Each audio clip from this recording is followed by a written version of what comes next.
Pitong bundok na tinatawag na Heroes of Guguan ang makikita sa Taichung, Taiwan. At isa dito ang aakyatin namin ngayon, ang Mount Baimao.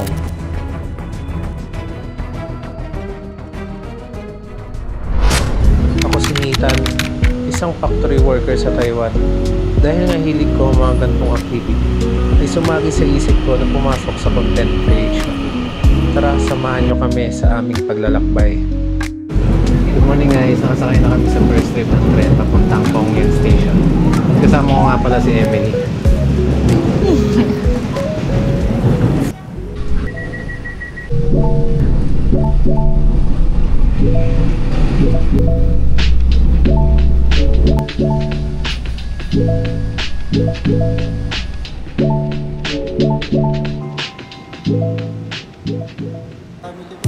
Nakita ko ang aking poging tito sa estasyon. Baba na kami sa Pongyang Station at maghahanap muna kami ng makakainan.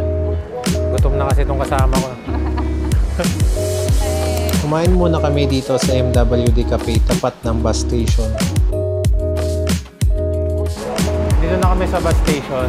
Sasakyan namin na bus ay bus 207.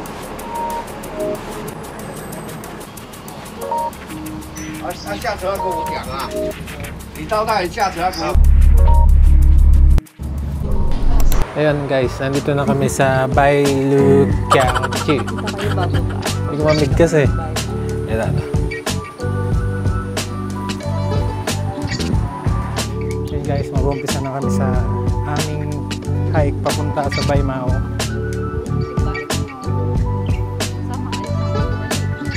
Tinawid namin ang tulay na tinatawag na Bailu Suspension Bridge. Ang tulay na to ay malapit sa Daja River at nagsisilbi itong daan para ma-access ang kagandahan ng kabundukan. Hey guys, ganda oh!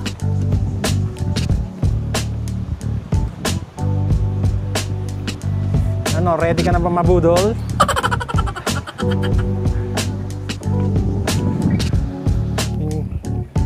Pagkalagpas nga namin ng tulay ay kumaliwa lang kami.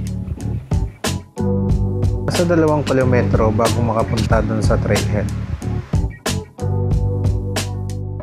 Ano yun?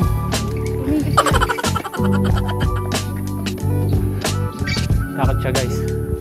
Sabi nila may multo daw dito eh. May multo daw dito. Ha? Ayun no, nakatingin no. Ayun, may nakatingin.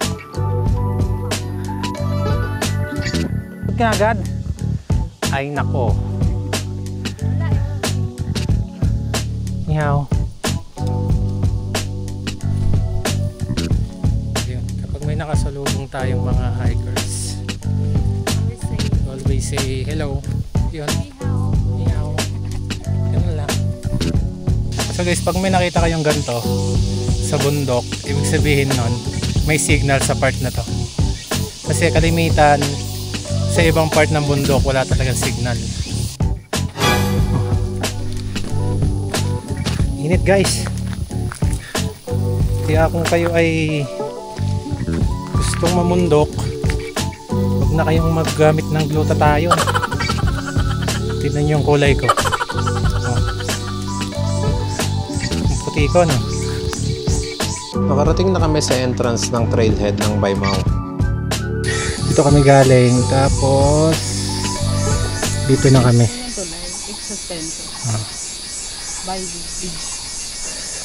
So meron pa kaming 2 kilometro bago maabot yung peak. Ito yung entrance. Ay, pagod ka na? Hindi. Walang napapagod sa pamilya. So tara na, umpisa na natin ang laban. Let's go. Dito sa entrance ng trailhead ng Baimao ay puro hagdan na. Pagkatapos nung ilang kilometrong kalsada, hindi ko sure kung ilang kilometro na, siguro nasa 2 kilometro din yan, ay puro hagdan na dito. Ayan guys.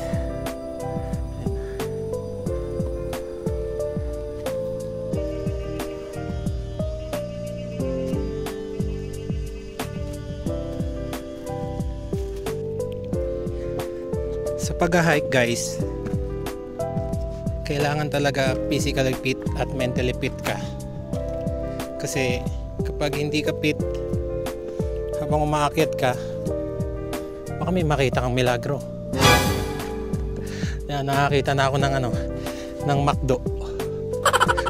Gusto ko ng McDo ah.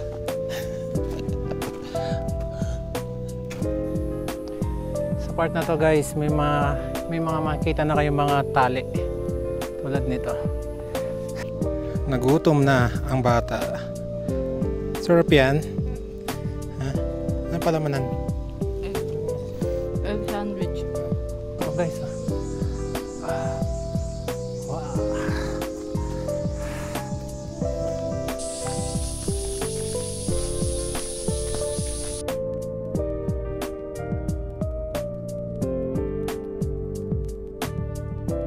Kami dito sa viewpoint. Ganda guys oh. Ito yung mga perks ng pag-akyat ng bundok. Hey guys, ito yung pinaka-exciting part ng hiking. Yung gantong konting rappelling lang naman. Whoop! Yeah! Yeah!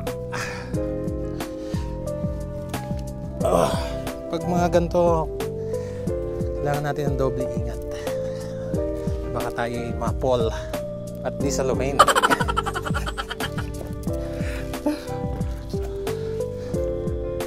Na kami.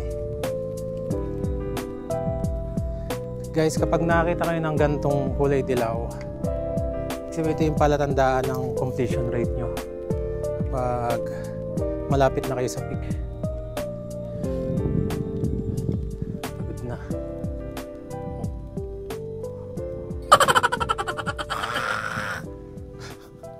Dito na kami guys. Medyo mababa lang yung ulap. Oh, pero maganda siya. Pagod na siya. Oh. Ganda. Oh.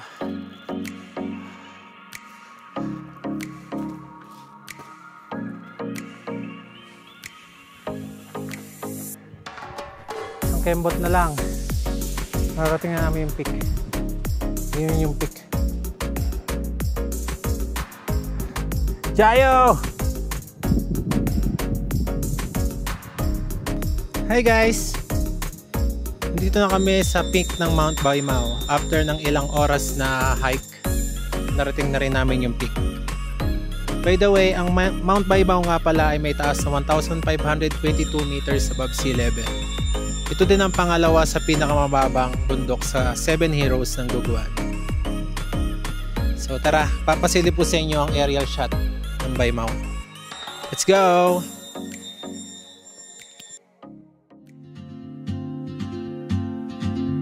She moves like a map with no borders, a whisper caught in the wind. I see her boots at the corner cafe with a notebook and a grin. She's chasing skies I've never named. Nagdesisyon na kami bumaba dahil naubusan na kami ng tubig. Nag-expect kami na sapat na tubig ang dala namin, pero hindi pala. Kaya lesson learned para sa amin, napaka-importante ng tubig lalo na kapag mainit ang panahon. Medyo mahangin din at walang clearing kaya isang aerial video lang ang nakuha ko. After ilang oras, nakababa na kami sa Mount Baimao. At another adventure na naman ang natapos ngayong araw. Mas pinili namin na i-explore ang kabundukan kaysa mag-date sa mga engrandeng mall. Masaya kasi kami kapag may napupulpil kaming isang bagay, maliit man o malaki man yan. Siyempre, lagi kami nagpapasalamat sa nasa itaas para sa lakas at magandang panahon. Nakakapagod at masakit sa katawan ng pag-hike pero iba yung pakiramdam kapag natapos mo yung isang bagay. Sa mga nag-hike dyan, alam nyo din yung pakiramdam na nararamdaman namin. Bago ko tapusin ang video na to, lagi nyong tandaan ang salitang leave no trace. Huwag tayong mag-iiwan ng mga basura sa kabundukan. I-respect natin ang kabundukan. Yun lang at salamat sa panonood. Ako ulit si Nathan at isang bagong content creator. Paalam hanggang sa muli.